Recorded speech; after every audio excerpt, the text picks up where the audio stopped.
नमस्कार। मैं हूं संजीव श्रीवास्तव। आप देख रहे हैं 4 PM news network. Bharatiya Janata party आलाकमान ने क्या एक बार फिर केंद्रीय मंत्री ज्योतिरादित्य सिंधिया को धीरे से जोर का झटका दे दिया है? इस सवाल की गूंज मध्य प्रदेश के राजनीतिक हलकों में हो रही है।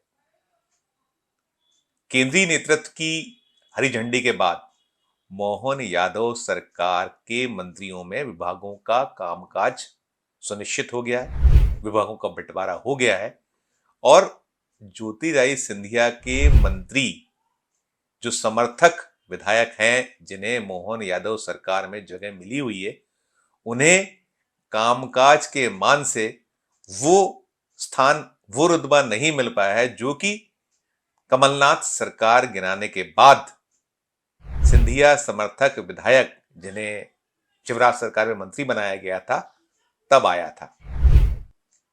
पहले ही उतना स्थान सिंधिया समर्थक विधायकों को मोहन यादव कैबिनेट में नहीं मिल पाया, जिसकी की अपेक्षा या उम्मीद पालकर सिंधिया चल रहे थे।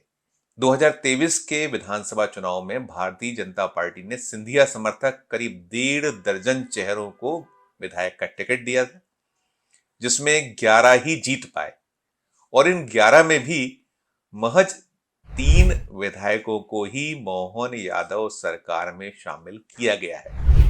जो 3 चेहरे मोहन यादव सरकार में स्थान पा सके हैं, वे शिवराज सरकार में भी मंत्री बनाए गए थे। हालांकि जब 2020 में सिंधिया ने बगावत की थी और अपने विधायकों को लेकर भारतीय जनता पार्टी से मिल गए थे, तब उनको बड़ी संख्या में सफलता अपने विधायकों को मंत्री बनवाने में मिल गई थी। फिर जो लगभग 2 दर्जन विधायक कांग्रेस का हाथ छोड़कर भारतीय जनता पार्टी का दामन थामने में आगे रहे थे, उन सभी को उपचुनाव में टिकट मिले थे और उनमें कई सारे लोग हार गए थे। जब 2020 का कैबिनेट शिवराज के मुख्यमंत्री बनने के बाद गठित हुआ, तब करीब 14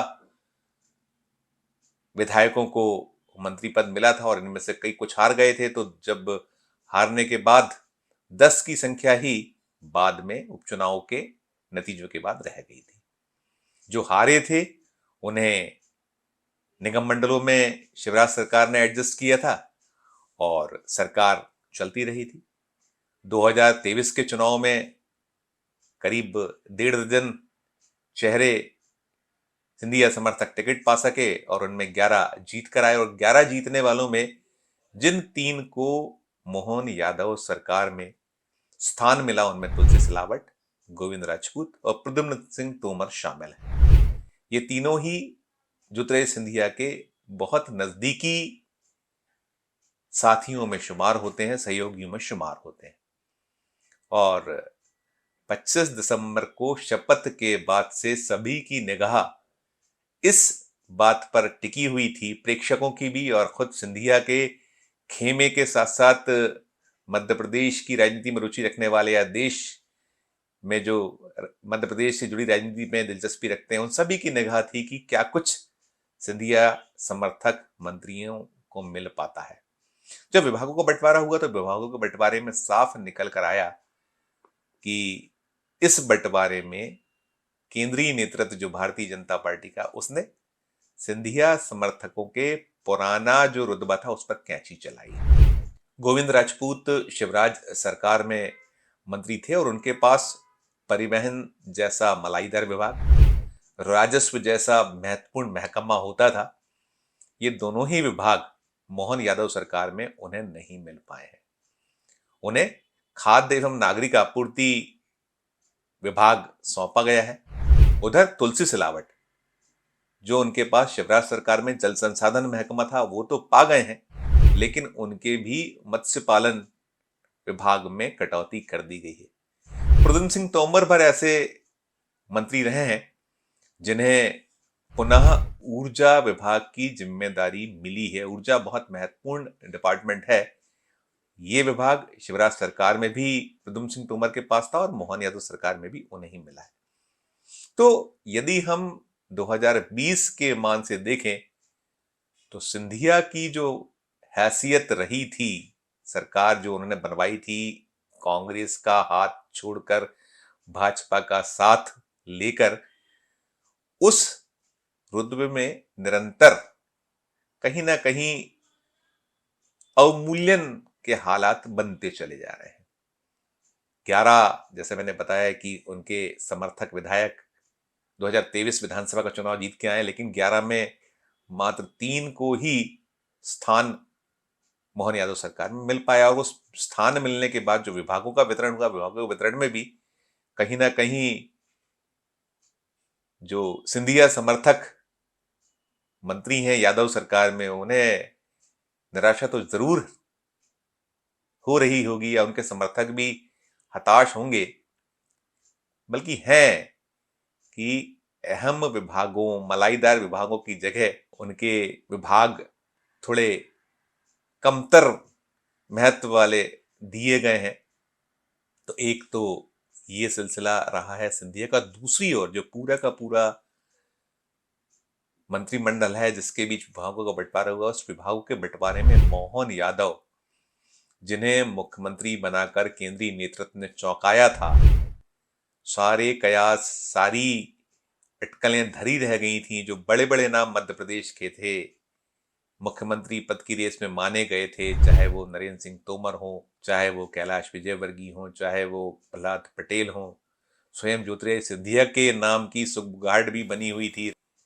राकेश सिंह को भी मुख्यमंत्री के तौर पर देखा गया था, माना गया था, लेकिन सभी को ये और ऐसे अनेक चेहरे जो मुख्यमंत्री पद की दौड़ में शुमार माने गए थे, सबको एक तरफ रखकर मोहन यादव, जो मध्य प्रदेश में विधानसभा में तीसरी बार के विधायक हैं, उन्हें कमान मध्य प्रदेश के मुख्यमंत्री पद की सौंपी गई। और उस कमान के बाद विभागों के बंटवारे में भी केंद्रीय नेतृत्व ने बेहद बेहद चौंकाने वाली सूची मध्य प्रदेश मंत्रिमंडल के साथियों में हुए बंटवारे में दी है।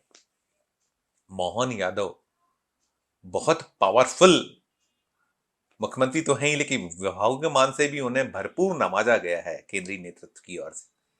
पुलिस या ब्यूरोक्रेसी हम कह सकते हैं, आईएएस आईपीएस दोनों ही जो कंट्रोल अथॉरिटी है सरकार में, इनसे जुड़े महकमे, चाहे वो जीएडी हो चाहे होम हो, दोनों ही विभाग मोहन यादव के पास आए हैं। जेल आया है, जनसंपर्क आया है, खनिज आया है, जो बहुत अहम महकमा औद्योगिक नीति है।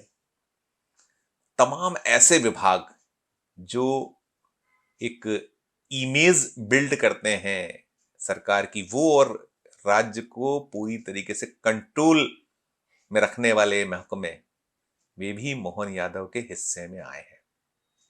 यदि हम बजट के मान से देखें तो बजट के मान से जो राज्य का सर्वाधिक बजटों वाले विभाग हैं, उस मान से केंद्रीय मंत्री रहे प्रहलाद पटेल के हिस्से में अलबत्ता एक बहुत बड़ा महकमा आया है।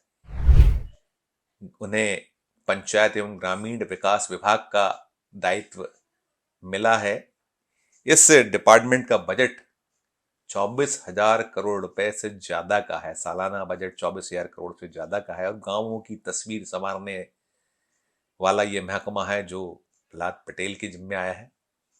कैलाश विजयवर्गीय को नगरीय प्रशासन, आवास, ये विजयवर्गीय का पसंदीदा डिपार्टमेंट दोनों हैं, तो उन्हें वो मिला है। साथ साथ संसदीय कार्य विभाग की जिम्मेदारी केंद्रीय नेतृत्व ने सौंपी है। ये भी बजट के मान से ऐसा डिपार्टमेंट है जिसमें लगभग 15,000 करोड़ रुपए के बजट हैं महकमों में, वो उनके हिस्से में आया है।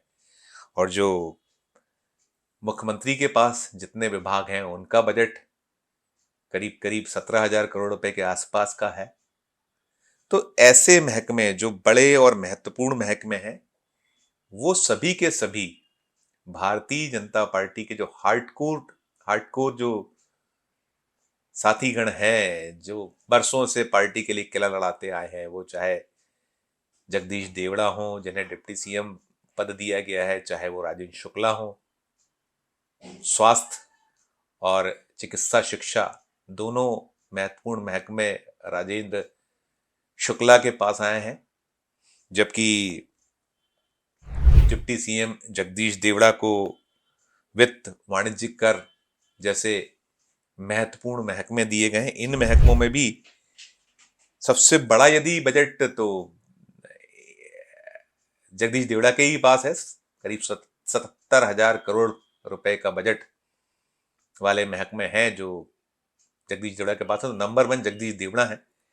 फिर एक और जो महत्वपूर्ण महकमा है पीडब्ल्यूडी। वैसे तो सारे के सारे विभाग ही महत्वपूर्ण होते हैं, लेकिन जिन्हें भारी भरकम बजट और जो राज्य के विकास से जुड़े या राज्य में जो राजस्व को पैदा करने वाले, जो उगाही करने वाले महकमे हैं, वो तो बीजेपी के ही हाथों में मुख्यतः रहे हैं। उनमें राकेश सिंह जो जबलपुर से सांसद रहे हैं, भारतीय जनता पार्टी के प्रदेश अध्यक्ष रहे हैं, उन्हें लोक निर्माण विभाग की जिम्मेदारी दी गई है। उस विभाग का बजट भी 9,500 करोड़ रुपए सालाना के लगभग है। तो ये एक जो ऊपरी पायदान वाले जो लीडरान हैं बीजेपी के, जो विधायक का चुनाव जीत के आए, जो मोहन यादव सरकार में मंत्री हैं, मुख्यमंत्री से लेकर और बाकी चाहे 2 डिप्टी सीएम और चाहे 3 बड़े चेहरे, कैलाश विजयवर्गीय, प्रहलाद पटेल और राकेश सिंह, इनकी जिम्मेदारियां थी। और इसके अलावा एक महत्वपूर्ण कुछ जो महकमे हैं, 2 महकमे, परिवहन और शालेय शिक्षा विभाग, इसका जिम्मा राव उदय प्रताप को सौंपा गया है। राव उदय प्रताप वे नेता हैं जो कांग्रेस छोड़कर भाजपा में आए थे। लंबे वक्त से वो बीजेपी में है, सतत बने हुए हैं। वे होशंगाबाद से सांसद रहे हैं। उस सांसद पद पर रहते हुए उन्हें गाडरवारा, जो नरसिंहपुर जिले में आता है, वहां से बीजेपी ने टिकट 2023 विधानसभा चुनाव का दिया था और वो शानदार जीत दर्ज करके आए। तो उनके पास परिवहन और स्कूल शिक्षा की जिम्मेदारी आई है। फिर उच्च शिक्षा और भी ऐसे जो महकमे हैं, उच्च शिक्षा, तकनीकी शिक्षा, वे विभाग जो पहले शालेय शिक्षा विभाग संभालते रहे, इंदर सिंह परमार को उच्च शिक्षा, आयुष और तकनीकी शिक्षा, कौशल महकमे का प्रभार सौंपा गया है, जिम्मा दिया गया है। राजस्व विभाग जो शिवराज सरकार में गोविंद राजपूत के पास होता था, उसकी जिम्मेदारी करण सिंह वर्मा को दे दी गई है। कुल मिलाकर जो विभागों का वितरण है, उस विभागों के वितरण में सिंधिया समर्थकों के जो विधायक थे, जिन्हें मंत्री पद मिल पाया था, उनके समक्ष थोड़ी सी निराशा का भाव है, निराशा हाथ लगी है। और कहीं ना कहीं जो ये सुगबुगाहट या चर्चा है कि केंद्रीय नेतृत्व ने सिंधिया समर्थक मंत्रियों के जो कार्य था पहले, उस पर कैंची चला दी है। आज के इस वीडियो में इतना ही। हम फिर किसी नए वीडियो के साथ आपके समक्ष उपस्थित होंगे। हमारा मध्य प्रदेश का चैनल नया है, इसे लाइक कीजिए, इसे सब्सक्राइब कीजिए, हमारे इस वीडियो को अधिक से अधिक तक शेयर भी कीजिए और वीडियो के कमेंट बॉक्स में जाकर इस वीडियो को कमेंट भी कीजिए। और देखते रहिए 4 PM Madhya Pradesh, 4 PM national और 4 PM हमारे अन्य राज्यों के चैनलों को। धन्यवाद, नमस्कार।